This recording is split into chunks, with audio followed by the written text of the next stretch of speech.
Singh sir के YouTube platform पर सभी दर्शकों का हार्दिक अभिनंदन है। सभी दर्शकों को मेरा नमस्कार, आदाब, सत श्री अकाल। साथियों, आज की वीडियो आप लोगों के लिए बहुत ही खास है, क्योंकि अगर आप भी इंसानियत के हिमायती हैं तो साथियों आप इस वीडियो को अंत तक देखिए और इस वीडियो को अपने सभी परिचितों के साथ शेयर करना ना भूलें। साथियों, आज से पूरे 10 वर्ष पहले 2 सितंबर 2015 की उस सुबह तुर्की के समुद्र तट से जब एक शांति से सोए हुए बच्चे की तस्वीर जब दुनिया भर में पहुंची तो सारी दुनिया शोर से भर उठी और चारों तरफ चीखे ही चीखे मानवता को झकझोर रही थी और इंसानियत की दुर्दशा का खुला इश्तेहार थी।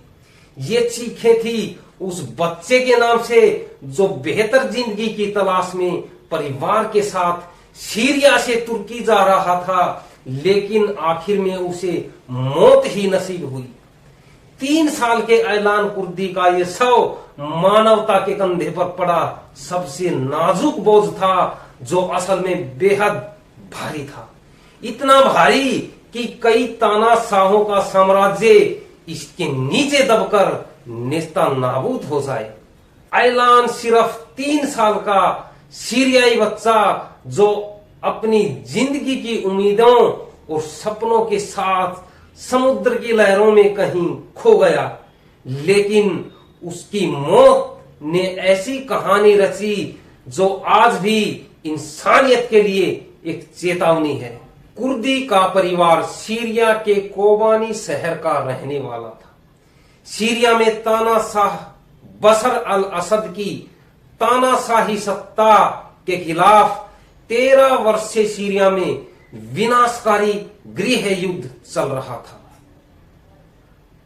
लंबे समय से छिड़े युद्ध ने स्थिति ऐसी बना दी कि लाखों लोग विस्थापन और त्रासदी के गर्त में धकेल दिए गए।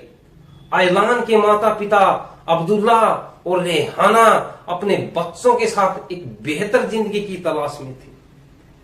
उनका शहर धीरे धीरे मलबे में तब्दील हो रहा था। ऐसे में उन्हें बेहतरी का एक ही रास्ता नजर आया और वो था पलायन, यानी सीरिया छोड़कर कहीं और जाने का रास्ता। आखिरकार उन्होंने तुर्की जाने का फैसला किया, जहां से वे यूरोप पहुंचने की कोशिश करना चाहते थे, लेकिन यह सफर इतना आसान नहीं था, क्योंकि उनके पास न तो पासपोर्ट थे और न ही पैसे थे। उन्हें कहीं भी मदद नहीं मिली। उन्हें मदद मिल सकी तो सिर्फ और सिर्फ मानव तस्करी करने वाले गिरोह से, जो कि ऐसे लोगों को खतरनाक नावों में भरकर समुद्र पार कराने का दावा करते थे। 1 सितंबर 2015 को अब्दुल्ला और उनका परिवार 12 अन्य प्रवासियों के साथ एक छोटी सी रबर की नाव पर सवार हुआ।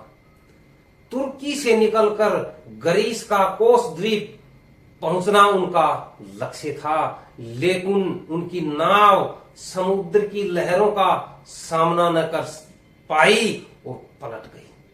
अब्दुल्ला ने अपनी पूरी ताकत से अपने बच्चों को बचाने की भरसक कोशिश की, लेकिन समुद्र की बेहद करूर लहरों ने उनके पूरे परिवार को जुदा कर दिया और उनका परिवार समुद्र की लहरों में डूब गया। अगली सुबह जब तुर्की के सागर तट पर एक छोटे से बच्चे के शव को देखा गया, वह लाल रंग की टी शर्ट और नीले रंग की एक निकर पहने हुए था और उसका चेहरा नीचे की ओर था। ऐसा लग रहा था जैसे वह शांति से सो रहा है। इस तस्वीर ने दुनिया भर में तहलका मचा दिया।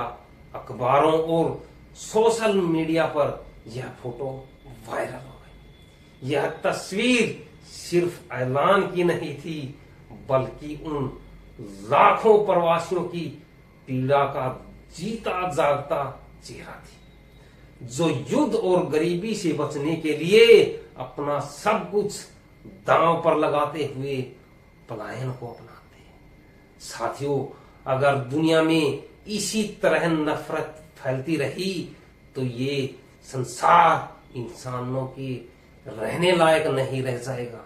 इसलिए मेरा आप सभी से अनुरोध है कि इस पूरी पृथ्वी को अपना परिवार समझिए और वसुधैव कुटुंब के वाक्य को सार्थक करके इस दुनिया से नफरत का सफाया कर दीजिए, ताकि ये दुनिया हम इंसानों के रहने लायक बच सके। साथियों, अयलान की इस दर्दनाक मौत पर मैं आपको कुछ पंक्तियां दोहराना चाहता हूं।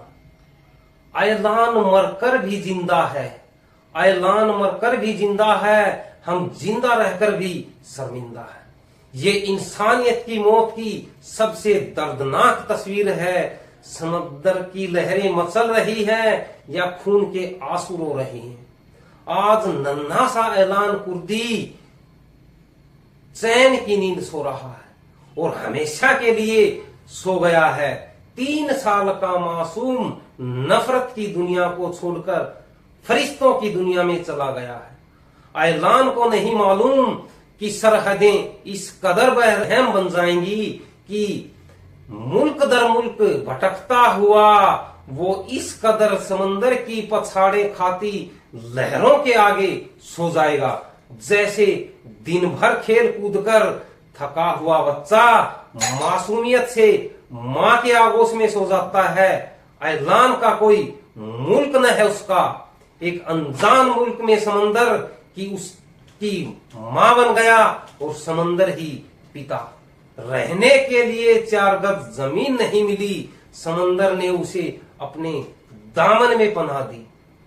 3 साल के ऐलान को भला मालूम भी क्या होगा, तोतली जुबान में सिर्फ पापा और अम्मी का नाम ही तो मुश्किल से ले पाता होगा।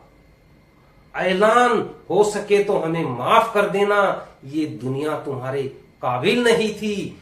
जिंदगी तो यूं ही चलती रहेगी, लेकिन वक्त के हाशिए पर समंदर किनारे तुम्हारी लाश हमेशा के लिए याद दिलाती रहेगी कि हम कितने मुर्दा दौर में जी रहे हैं, जहां पर एक मासूम मरकर भी जिंदा है और हम जिंदा रहकर भी शर्मिंदा हैं।